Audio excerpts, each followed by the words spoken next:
Hello everyone, I'm Renowned Zero. We are back talking about how once again, Eric July invents animation funding. He invented the idea of being a multi-million-dollar business and then absolutely crowdfunding. It's hilarious watching the same clowns over and over again talk about basically how he is the devil in the indie crowd scene, even though all of his products have been pretty good. All his products have gotten to people on time. All the work he's put out has been pretty good. ISOM 1 was a great starting point. ISOM 2, his writing got better. ISOM 3 was probably his best writing yet.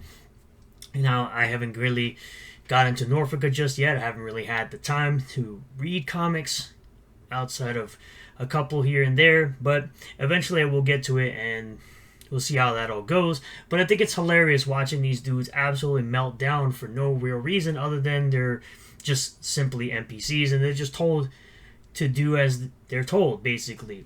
And it's hilarious watching certain people melt down over the fact that, I don't know, Eric is getting a bunch of money for crowdfunding some animation. Yeah, it's completely separate from the comics. It's hilarious how dudes want to sit up here and act as if there are multi-billion-dollar corporations, crowdfunding as well, like Hasbro. Hasbro is worth over $11 billion. I mean, they own Wizards of the Coast. They made $2 billion in revenue off of Final Fantasy Magic the Gathering cards, but for some reason they still feel the need to have to crowdfund for their side projects called HasLab. But it's crazy how certain individuals want to sit there and say, oh, this is the true number of people left supporting Eric July, even though I haven't put any money into this whatsoever. It's absolutely hilarious watching these dudes think that really Eric only has 249 supporters, or less than 200, I should say, because that's what they really think, even though Eric sells thousands and thousands of books and he sells millions and millions of dollars worth of product and worth of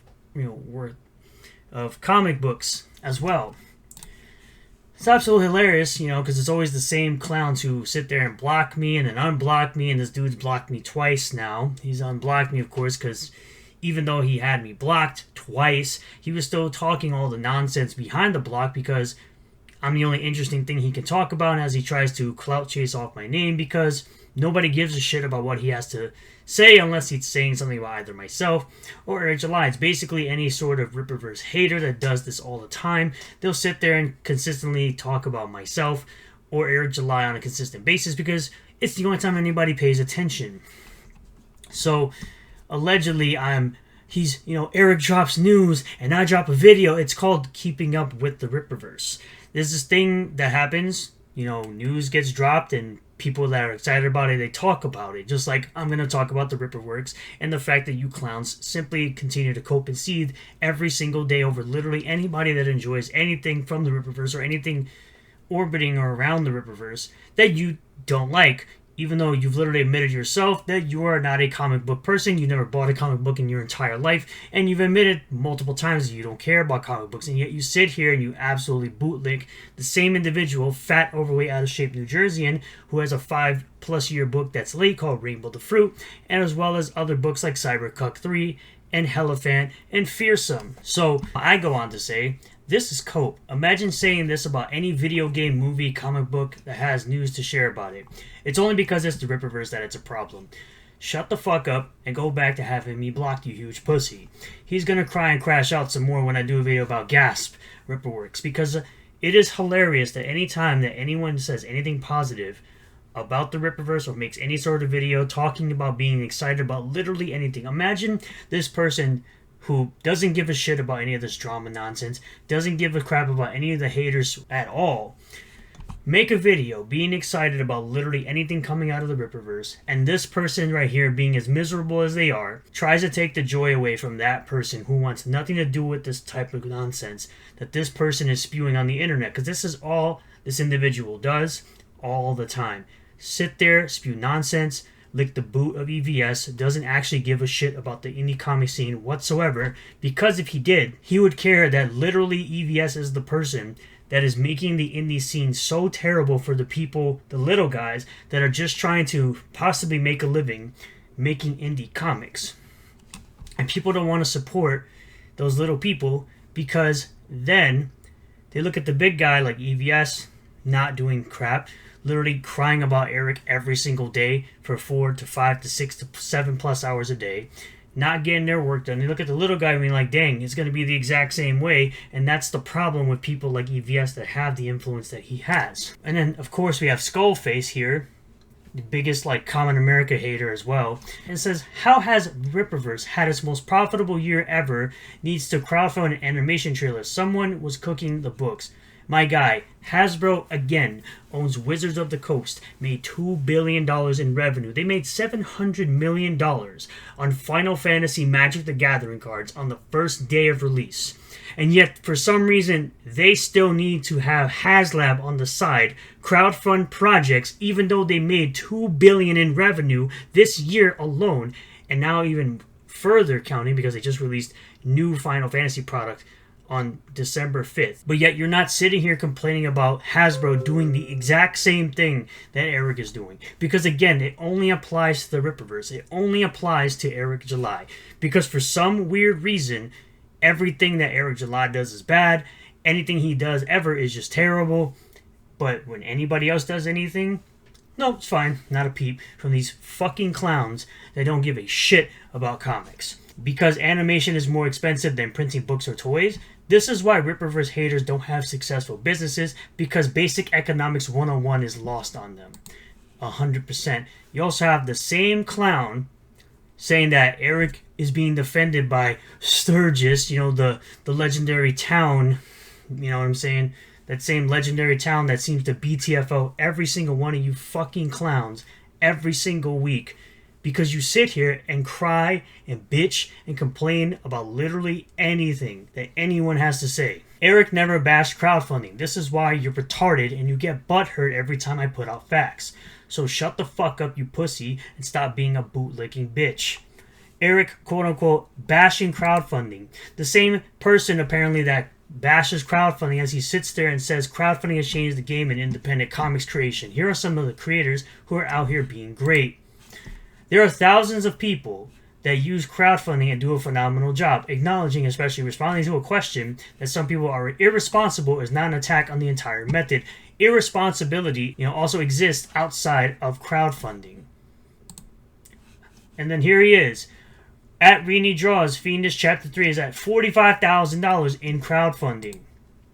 Crowdfunding platform Indiegogo appears to be making big changes that will only make crowdfunding even better. So he basically literally is out there, has the stuff on his account, showing you how much he appreciates crowdfunding being there. He's literally said that crowdfunding has opened or broken down the barriers of entry into making comics, into making projects come to life. You fucking moron. But yet you sit there and you listen to and bootlick the shit out of a fat, overweight, out of shape individual from New Jersey who hasn't put out a single fucking comic book this year. So what are we doing exactly? Apparently I'm giving out gay connotations even though you can't even type properly. It's logical to assume you get no pussy and have no idea why EVS is called throat goat. Also, learn to type properly without having EVS's boot down your throat. You don't buy comics, nor care about them, yet for some reason, you continue to bootlick a washed-up comic bro who doesn't give a fuck about your existence. And it's absolutely hilarious also on my YouTube 2025 recap that it literally showed John's Longbox, shout out to John's Longbox, that showed that I go to that individual for my comic book entertainment. Every Sunday, he reads a comic book live. Because it's about comics. It's not about this drama and blood sports bullshit that these fucking clowns on the internet think that it's about. Sturgis, you're a gay man. Just tell Eric you love him. I'm sorry that I'm unable to satisfy your homoerotic fantasies about me. I understand it's hard for you to come out in the closet of 2025, but trust me, no one cares. I love women. I love women's body parts. Sorry to tell you. And then, of course, you have Skullface once again. Anybody who says anything positive about Eric July, you already know what happens. Oh, here comes Dougie to White Knight for Eric. The same guy that you also shit talk. The same guy that you also shit talk on a consistent basis. Now he gets tarred and Eric's fights for him. I'm like, you bootlick your throat goat EVS near daily. You have no room to talk. Also, Fax always calls you clowns to claim people are white knighting. Literally every single week, these guys are crying about something. A Puerto Rican who stands as hard for a black man is absolutely gay. You know gay Latinos. Congratulations, homie. You are a low IQ individual. Nobody cares, bro. My name isn't Sturgis for one. Secondly, I don't swing that way. Your homoerotic fantasies are quite gay. No one is standing. You're a clown just like every Rippaverse hater. You stay getting BTFO'd by Facts, and they don't care about your feelings. But, once again, Eric putting out this trailer for a new comic, which looks like it could be the start of Dirty Deeds. Let's take a look.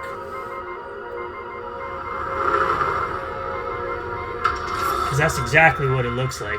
It looks like it might be Dirty Deeds #1.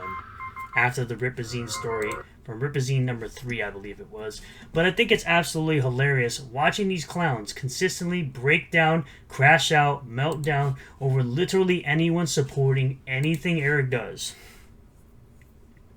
And I also find it hilarious, look, another 6 supporters. I find it really hilarious that even Shane Davis himself is out here talking about he has proof. He has proof, guys, that Eric is somehow affecting crowdfunding, guys. Let's go ahead and listen. Because he had a stance on crowdfunding way back when. Now, I'm going to first play... Yes, as I showed you guys, this was his stance on crowdfunding.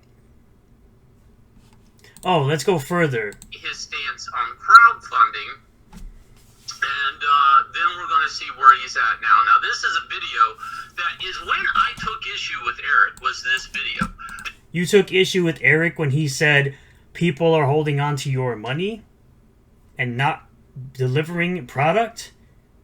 If you're the one who's not holding on to people's money and delivering on your product, then you should have no problem with this. You should have no issue with this. This is when I was like, this guy, he's probably going to be the most divisive thing to crowdfunding. And I think no matter whether you like him or not, even as you can literally find, even as you can literally find posts of him appreciating crowdfunding for being a thing. It's been very disruptive to the crowdfunding scene. Making money in comics. Let's go with Eric July, because we care. Speaking to those that treat it like a passion project only and think it's normal to be dirt poor. I'm also not speaking to those that are just doing this part-time with another job subsidizing.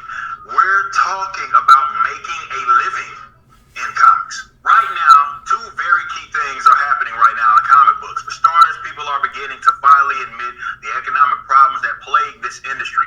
Creatives are broke and are complaining about pay from legends to newbies, and it doesn't matter if you're working with an indie or the big dogs. You're getting paid very little or you're getting paid very late, or both. The other thing is that people are also realizing there's alternatives now. Crowdfunding, for example, has decentralized the means. That's great, but in some ways it's a problem. People that are in over their heads and have no business bone in their body are trying to be publishers, and they have no idea what they're doing. This has caused extremely late campaigns and unfulfilled promises. Worse, some now have access to more money than they've ever seen in their lives, and they end up spending it on everything else but the project. That's unfortunate because now many customers are weary of the crowdfunding aspect. Comics are operating on an old... Oh no, Eric is letting people know that there are people out there that hold on to your money and never produce shit, and they just spend your money on everything that's not what the money was intended for. How terrible, Shane. Wow, what a terrible turn of events. Like I said, if you're not that person, you shouldn't be worried about what he is saying, because clearly you're very offended by the fact that Eric simply said that people should be focusing on spending the money on the actual project and not spending it on anything else. That is the only thing that the money you're getting from the crowdfund should be spent on. But, you know, it's apparently too difficult for small brain Shane Davis to figure out. So let me know what you guys think in the comment section down below. Thank you all for checking out this video. I really do appreciate all the new subscribers, return subscribers, new viewers, and returning viewers. If you do like this video, smash the like button, comment below if you feel about this, subscribe for more content, hit the bell for notifications, set the bell to all. That way you'll get a notification anytime I post a new video, go live on the channel, and I'll see you guys on the next one. Peace.